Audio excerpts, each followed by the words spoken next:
Let's go.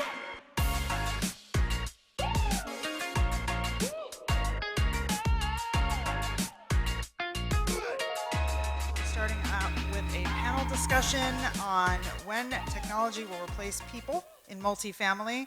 Our session this afternoon is moderated by the product manager of Infotycoon, which helps owners and property managers create inspections and reports that improve NOI. Please welcome Rosanna Beron, darn it, and all of our panelists. Thank you, guys.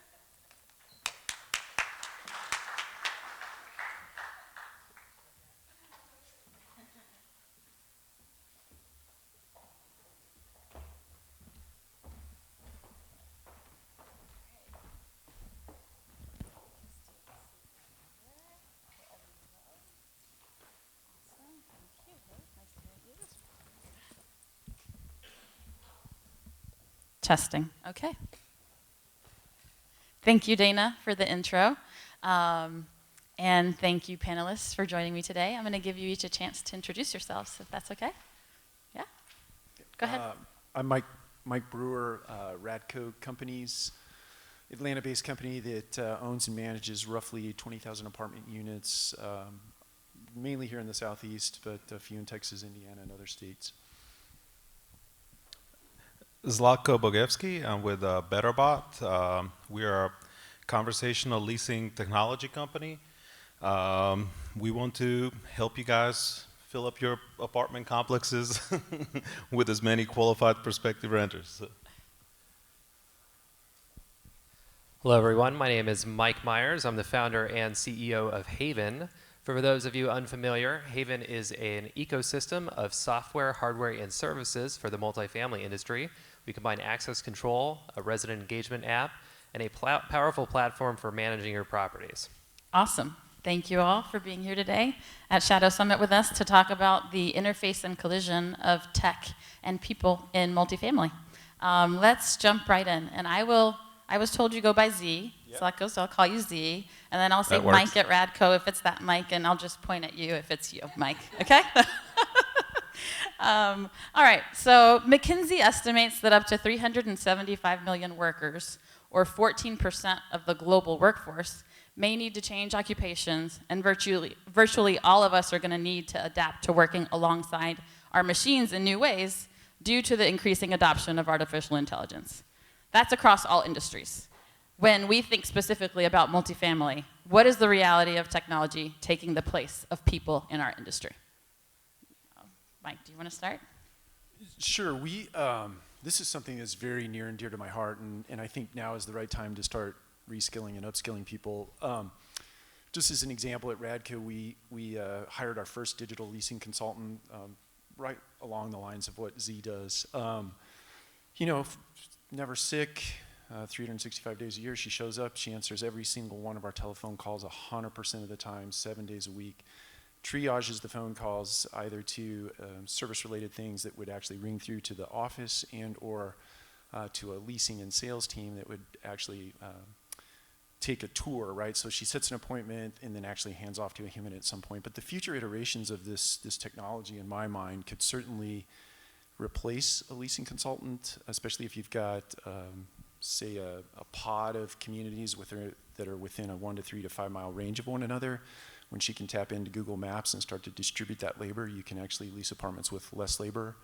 You marry that into access control, and the technology can actually take a prospect from soup to nuts, right, to sign a lease without a human ever being involved. Totally. That leads into, I'm going to jump into a different question because it leads into something else on our list. We just launched a self-service portal at Infotycoon. There was an earlier panel today that talked about tech-enabled real estate, and they also mentioned self-service. So I'm sure self-service, that concept touches each of you in your day-to-day business realities. So with that in mind, what role will people play in the industry as technology continues to evolve and as it reimagines how we all do our jobs and how our customers and users interact with our companies and products? Z, do you have any thoughts? Sure.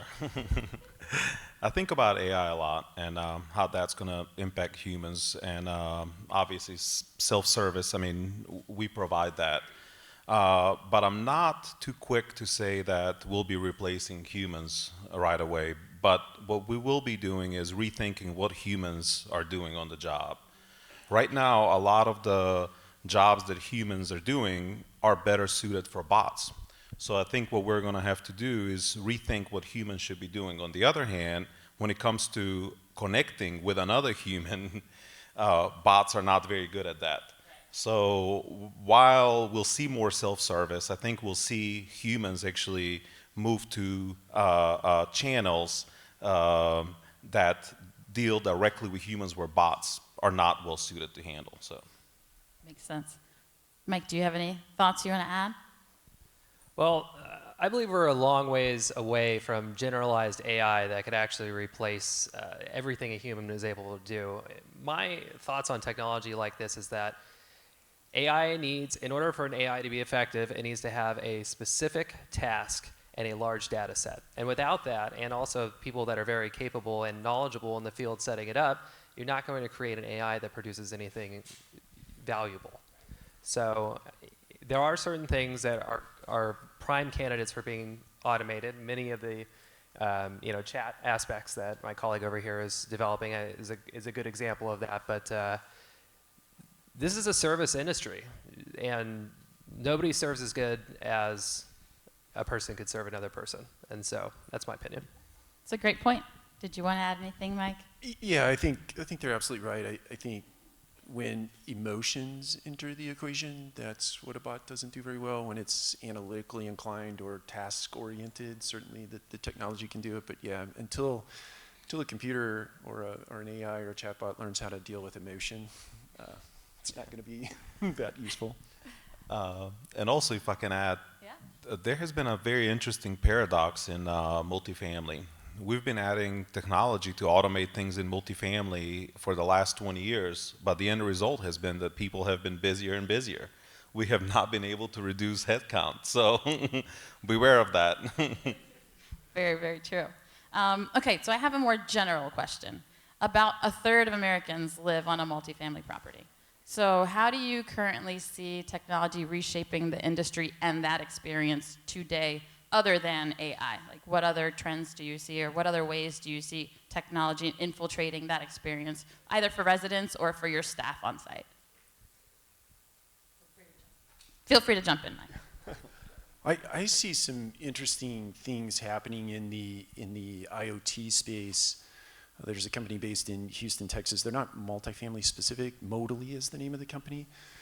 And they're embedding sensors into HVAC equipment such that the equipment can self-diagnose, right? And so if a resident has an air conditioner problem, or they're about to have an air conditioner problem, the air conditioner itself will actually send out a message to a technician on site to go and service that piece of equipment before it breaks down. So the experience is enriched or enhanced because they never have to deal with that.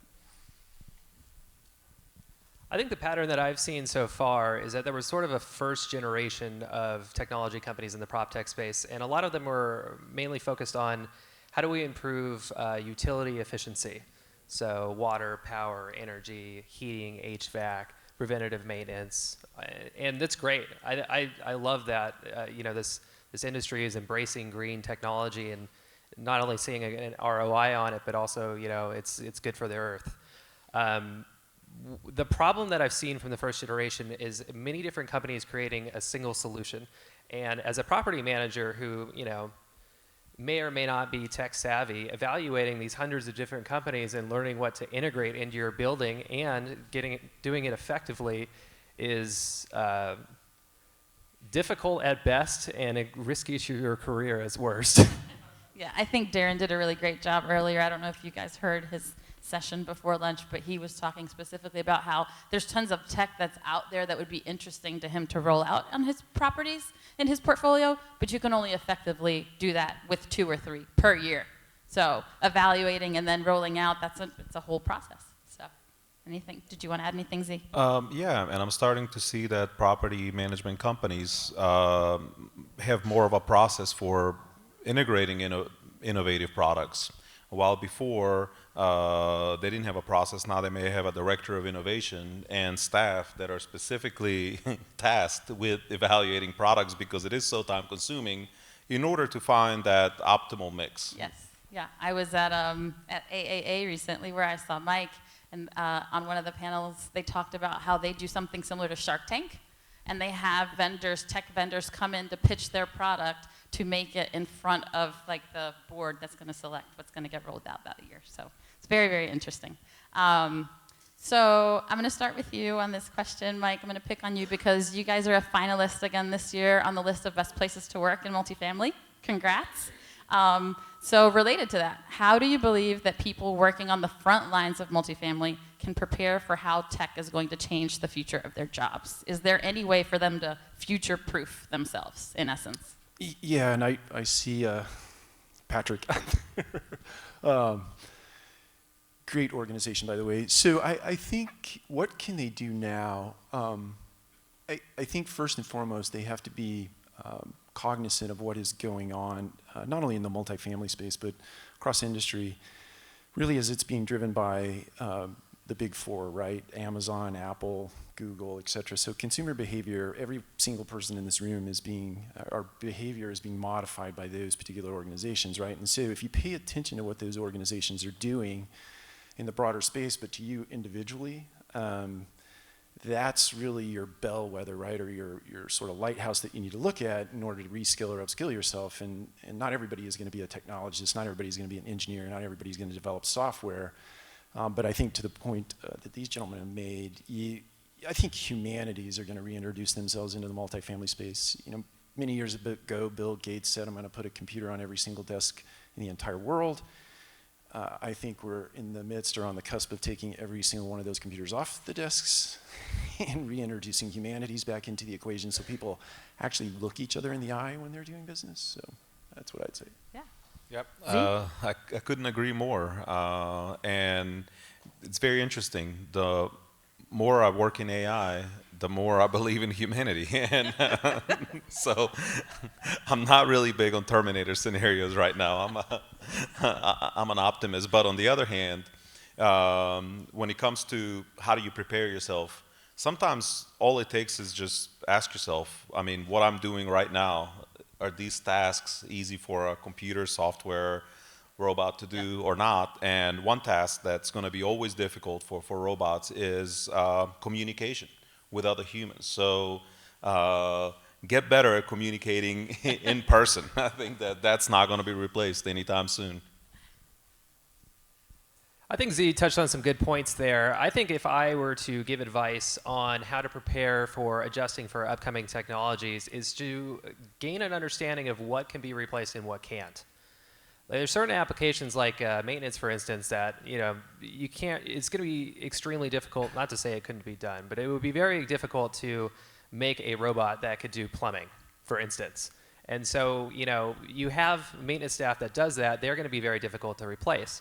However, something like 40% of maintenance staff also handle packages. So, because there's such an overflow for those. So I would say focus on the things that you can automate so that it allows you to repurpose your staff and to the things that you can't. And allow them to, specialize in what they excel at and use technology to sort of give your staff superpowers. Another sort of theme I've seen in the industry is there's a lot of turnover for site staff. So anything that you can do to reduce the training that requires them to learn new technology by making it simpler and easier to use is going to go a long way. So start early. Yeah, and I think to add to that, I think as it impacts the individual specifically, if that individual would take the mindset of literally automating themselves out of a job, then by default they sort of become of value because they did it, right? So now they can go and help others do that. Now ultimately I guess the end is you're out of a job completely, but that seems like a skill set that you could build. Definitely. Okay, so The Jetsons was one of my favorite cartoons growing up. So thinking about Rosie the robot, do you guys foresee a day when humanoid robots would be commonplace on site at a community? And what would that look like? Like, would they be embedded with a management team? Would you see them interacting with residents on site? What are your thoughts? It certainly makes for good science fiction, but given the current technology, I don't see that happening anytime soon, even though it's an interesting thought, yeah. Down the road, maybe, yeah. Yeah, down the road, yeah. I forget the specific term for this, but there's something ingrained within human, just our existence, that if we see something that looks like us but is off, we're immediately scared by it. And that's pretty much been the case for every humanoid robot I've seen so far. And so I might want to not live around those things for a while, but that might just be me. I hear a lot of cases for humanity on the panel. I like it. Did you want to say anything, Mike? Well, I think future interactions are not necessarily going to be in that form or fashion. They're going to rather be embedded in the stuff and the things that we interact with. So I don't know that I picture that so much as I do just stuff telling me or anticipating and doing for in ahead of me. Right? More intuitive and automated. That's right. Okay, last question before we hopefully have some time for Q&A with the audience.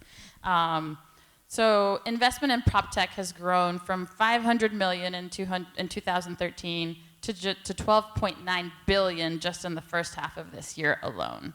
So given those investment trends, I'm going to ask you guys to take out your crystal balls and tell us what you all see as the kind of things that are going to come to fruition over the course of the next 5 to 10 years in multifamily industry with tech. So what trends do you expect to gain traction and be commonplace 5 to 10 years from now? So is that number inclusive of WeWork investment or without? Because Yeah, like three-quarters of that is... True. I think it really makes a difference because if you take that out, that's it's not as much. But I'll check that number. Yeah.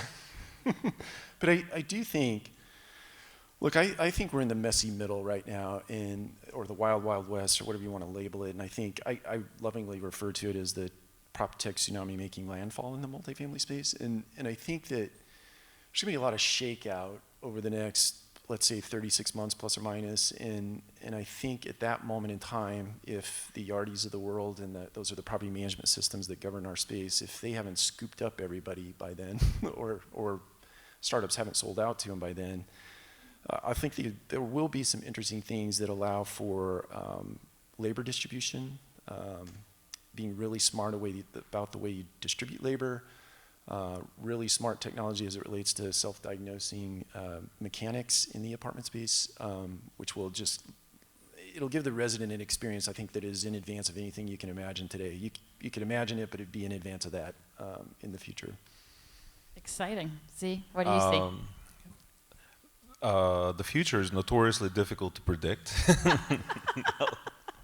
But I think you can just look around here in Startup Alley and see what's happening. So one thing, though, that I think is going to change is how we deliver experiences to renters. What does it mean to live on a multifamily property? I think there's going to be a big differentiation with more amenities being introduced, more services being introduced in order to change the way people live in multifamily. And so that's going to be one big component, and I can see that happening with technology that's already in place. The second component, I think that we're going to see an evolution of the leasing operation by more automation in order to, again, do a better job with prospective renters. We've heard a lot today about the resident's experience and thinking about that through the lens of a client's experience as opposed to an interaction and a transaction of a renter and a leaser, right? So what would you add to that, Mike? I mean, touching on the fragmentation issues that the industry is facing right now, consolidation seems like a pretty obvious play, especially in the short term. Technology isn't exactly evenly distributed against the asset classes either. So I would say that another trend that I would expect to see is creating maybe not like less capable, but less expensive devices that allows the permeation of technology into industries that aren't currently being affected by it. So the overall quality of life, I believe, is boundless. Really, I think we're really setting ourselves up for a type of living that is so convenient and secure and simple and easy that I'm really psyched to be a part of it. There's a lot to look forward to. I think, do we have time for questions? Yeah? Questions in the audience? Anybody? Okay. Maybe not? Okay. Go ahead. Do you think technology is going to contribute to potentially lowering rents for multifamily homes, or do you think that it has no impact on it whatsoever? I know it's a little more complicated because it's supply and demand of these homes, but overall, what do you think technology's role is in controlling rents? I'm going to repeat it so that the camera catches it. So she's asking if technology is going to be able to have the effect of lowering rent over time. Well, one of the trends I've seen recently is densification. By using technology to allow people to live closer together more comfortably, that has the potential to lower rents. It's a good question. Some of the processes are going to get automated, like security. You could use nightscape robots instead of having on-site staff doing that, potentially lowering the cost of living. It seems to be the trend in the opposite direction, where the economy is doing really well right now, and rather than save money, we're looking for improving the overall quality of life. So I wouldn't say that it's strongly headed in that direction, but I'm seeing a slight trend. But excellent question. Agreed. Any other questions in the audience? No? Okay. All right. I guess we did a good job of talking about our topic. Thank you guys for being here today. Thank you, guys. Yeah.